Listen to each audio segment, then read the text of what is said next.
I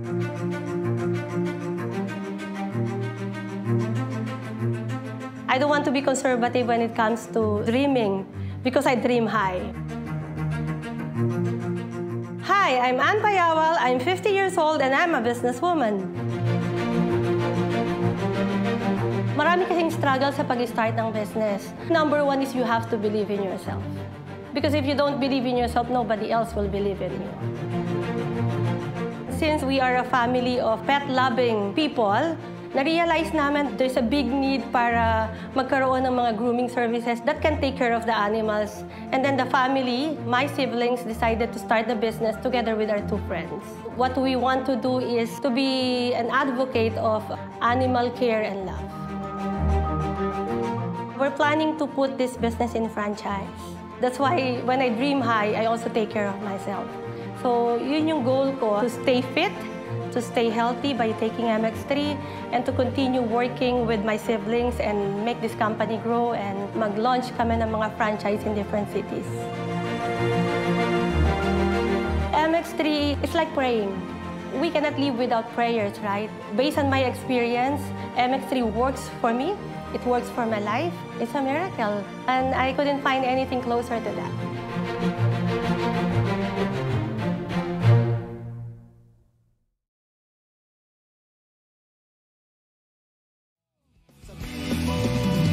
Energy. Pangga, energy kaibigan mo. Pangga, energy ang numero uno. Kaya't tumango na at isigaw mo. Same, pero iba. Wag mo sabihin radyo, sabihin mo energy. Naka-energy na ba ang lahat? Lagi-lagi. Yes, miss! The Baglitas! With Tita Cora and Kapitana Sisa.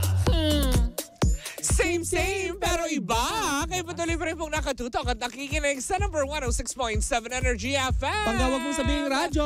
Sabihin mo. Oh, di ba na nakakaloka to Dayas level ang lilinis ng mga bakla? Bakit? Sikretong malupet. Walang clue. Correct. May mga niluluto ang dalawang bakla kung ano man niya malalaman nyo sa mga susunod na mga araw. Correct. Diba? Hi, baby Toby. Diba? Hi. Hello po sa inyong lahat. Muli po ako po si Kapitana Sisa. At ako naman ang nabibingi na si Tita Cora. Talaga ba? Kasi ang liit ng earphones mo. Oh. Hindi. Malakas lang. At kami ang Baglitas! Woo! Hello sa inyong lahat dyan. At syempre sa mga nakikinig sa amin sa mga pampublikong sasakyan. Hello po sa inyong lahat ng bonggang-bongga. Correct. At syempre sa mga nanonood sa atin via Facebook Live sa amin. Ayan, don't forget to follow us. And of course, sa mga team replays natin on YouTube and on our TikTok accounts, Energy FM 1067 yan. Yes. Hello sa inyong lahat. Ay, hello din sa lahat ng ating mga pangganan na traffic ngayon. Nakikita ko kasi ang buong kamay nilaan sa mga nadadaanan ko kanina. May mga nagre-repaint ng ng mga signages and yung mga lines? markings sa kalsada. Yung lines. Yes. So, mukhang may ginagawang Talagang ngayon nila ginagawa, umuulan. Naku, tumigil nga sila, Mare. Nung Hindi biglang nila ginawa nung mangkatirika ng araw. Kung kailan ngayon makulimlim at nag-ulan-ulan, tsaka kayo magganyan-ganyan. Ay, wag kang manermon. Hello po kay Mayor Hani Lacuna. Yung totoo naman. Gawin nyo yan kapag walang pasok. Narinig nyo Yung mga walang The views and opinions of Hindi, totoo naman yun. Bakit ba, diba? Para sa mga motorista, kahit pa nagmumotor lang ako, bakit, diba? Sabihin mo yun sa barangay na pupuntahan natin sa Sabado. Diba? Bakit doon ba ginagawa? Sa Pandakan. Diba? Lagi naman traffic dyan eh. Hindi, kaya ang aga ko nagising kanina. Sabi ni Ma'am Leeds, yung sasakyan mo, ilipat mo muna, may nagpipintura. Sige po. Lipat ako. Tapos, sabi nung nagpipintura, wait lang, madam, magiging yellow yung gulong mo. Kasi napintura na pala nila. Pero alam mo, maganda na nakikita natin na concern yung City of Manila, lalo na yung mga barabarangay sa mga markings kasi lalo na ngayon, 'di ba, magtatag-ulan na. Nilalagyan. Diba? Alam mo yung markings na 'yon, yung yellow doon sa gilid ng gutter, diba? No parking kasi 'yon pag ganyan. Kaya nilalagyan nila ng yellow kasi para pag dumaan ng MMDA, alam nila yung mga hihilain nila. Alam mo na.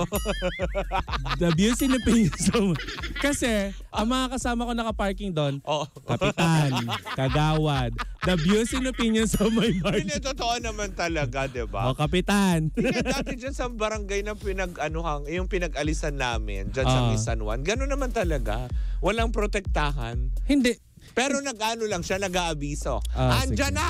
O gano'n. Sa amin gano'n naman. Kanya-kanyang may pulasan. pagkakaisa kami. Gano'n. Siyempre, kumbaga hindi natin lalabagin ang batas, pero susunod tayo sa panuntunan. Pero walang laglagan. Gano'n. Dahil lahat naman tayo na may merwisyo. Diba? Nakakaloka yan. Pero, eto, hindi siya mamemerwisyo. At talaga nga naman super saya na. Dahil naganap na kahapon mismo sa bakuran ng GMA7 ang contract signing between ABS-CBN at GMA7 kung saan nga naman tuloy na sa April 6 ang pagpapalabas ng Showtime kasabay ng kanilang 15-year anniversary at birthday celebration din ni Meme Vice Ganda. Sila pala yung kahapon, yung diba? Sinabing nag-iingay malapit Correct. sa GMA7. Sa may sa Timog yan.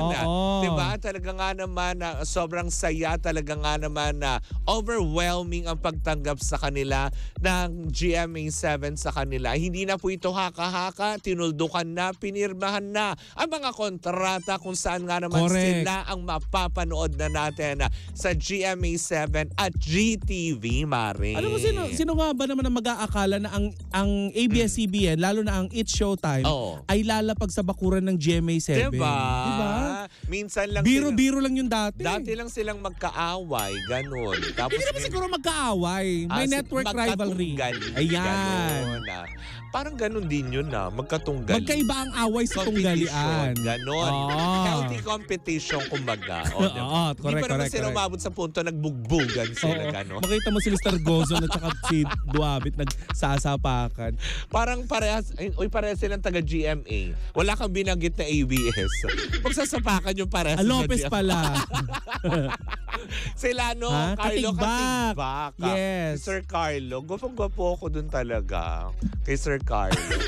Sir Carlo. Yes. Hello po sa mga Lopez parang family. Parang ang cool niya ng ang cool niyang boss. Tsaka sila Tita Cory Vidanes.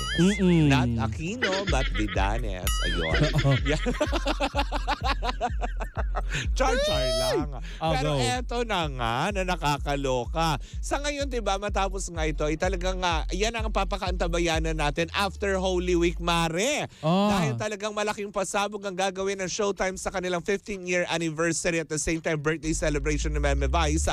Lalo pa sa Channel 7 na sila mapapanood ng bongga. Parang kailan at lang. Hindi pala din nila lilisanin ang GTV.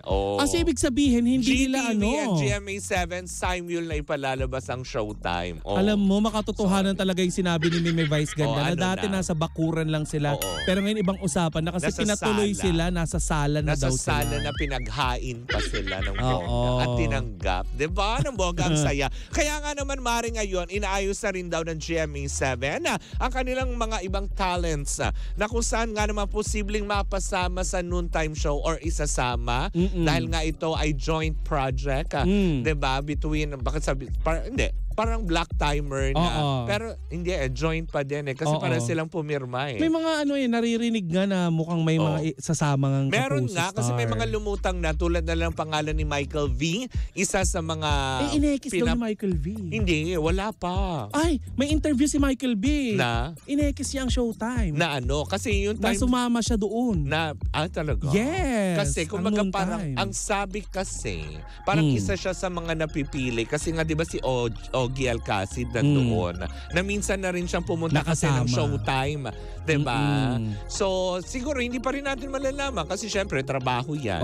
Marami pa rin posibleng mangyari. Tapos may mga lumutang na pangalan tulad ni Sanya Lopez, Barbie Forteza, Bianca Umali, tapos si Julian San Jose. Ay, pwede si ang Julian. Isa sa mga, alam mo yon, na PPC. Alam mo yung kakulitan ni Raver, isama nyo na din. Oo, diba? Mapapakinabangan yun doon. Para maging masaya talaga, totally. Correct. At feeling ko naman, on Showtime part, parang willing naman din silang tanggapin na kahit sino man din, dahil welcome naman din sa kanila yan. Dahil minsan ng mga tumawid sa Showtime, itong sina Alden Richards, mga nakaraang December, nung MMFF, nung nag-promote sila ni Tita Shawi. May iba din ng mga... Gusto ko yung Tita Shawi. Oo, diba? Tsaka ang Dong yan. Yes. Diba? Nag-promote ng Rewind. Diba? Sa Showtime din ng bongga. Marami. So may mga possibilities na ganon. At sasabi pa nga ng ilan, aba mo kaya yata magkakatotoo ang pangarap ni Alden Richards na mapabilang muli sa noontime show. Hindi nga lang na sa Itbulaga, pero sa Showtime. Kasi under contract siya ng GMA7. Yun diba? ang hindi natin sure kay Alden. Kasi di ba kayo di siya sumama sa Kasi nga under Itbulaga? contract, exclusive contract siya ng GMA7. At saka ang chika nun, hindi talaga siya sasama dahil nga syempre iniingatan niya yung relasyon niya sa TVJ. Ngayon, hindi natin sure kung lalabas siya. Kasi nga kumbaga parang itong Showtime ay mismong nasa bakura na rin ng GMA7 at kung ano magiging order sa kanya ng mga top bosses. Eh syempre susundin din lang din naman yan. Ay, ang cute nun. Si Alden sa tanghali. Trabaho lang. Diba? Pero cute nga naman din. May mga possibilities na pwede. Diba? Lalo pat ito nagbukas na ng mas malaking avenue for Showtime. Itong alam mo yun, dito para sa Kapuso Network na napakasaya lang talaga. Oy, congratulate ulit natin ang Showtime. Correct, diba? Ano kayo masasabi ni Nanay Christy? Nay, nandun na sila. Ano na? Ay, alam mo, yung chika ko mamaya. Nay, nandun na po sila. Yan. Ano na? masasabi nyo? Pagalawin nyo po yung baso. Ano po, Nay? Magse-celebrate na po ba tayo? O, diba? Mali mo ito rin yung maging daan para magkasundo na sila din ni Meme Vice. Sino? Si Nay Christy? Oo. Tsaka ng ibang mga, alam mo yun, na mga showbiz insiders. Sa TV5 si Nanay Christy. Ay, talaga ba? Oo. So, maaring si Willie ang ngayon. Oo nga, mali mo, magkabati sila. Why not? Kasi diba, siya naman yung napapabalita na, alam mo yun, inaayos ang usapan between Willie Revillame at TV5. Dahil nga, ilalagay siya sa panghapong programa bago balita. Diba? Di isang network na sila ni Nay Christy. Diba? Tsaka hindi, may mga shows din naman ng ABS na lumalabas sa TV5 pa. Diba? Ang saya-saya, no? Talaga nag-aalay ng stars. Lahat nagkakaayos-ayos. Diba? Dapat ganun, good vibes lang. Tsaka wag natin, alam mo yun, pasakitin ang ulo natin sa mga nega-nega. Diba? Yung mga ganung aspeto.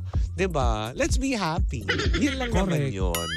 Well, diba? Ayan, so much na natapos na ang usapin. Tapos na ang haka-haka. April 6, mapapanood na natin ang Showtime sa GMA7 at GTV. Ayan. Ng GMA I-comment nyo nga dito mga pangga kung sino yung kapuso actress and actors na pwede nating ipasok dyan sa It's Showtime. Sinong Showtime. feeling nyo? Yes. Sinong feel nyo pang ipasok? Diba?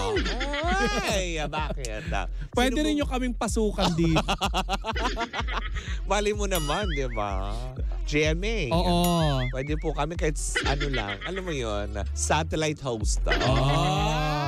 Yung mga ganong aspeto. Hindi satellite cable o kaya satellite plate, mga ganon. Ay, nako, nakakaloka. Tamaan ng kidlat. Truthfully. Well, anyways, yan po muna ang ating good news, good vibes, chika for today's video. Muli po ako si Kapitana Sisa. At ako naman po ang yung Tita Cora. At kami pa rin ang Baklita sa Woo Woo Woo. At tuloy-tuloy pa rin po ang ating tugtugan. Siyempre, dito po lamang yan sa number 106.7 Energy FM. Pagka, wag mong sabihin radyo. Sabihin mo!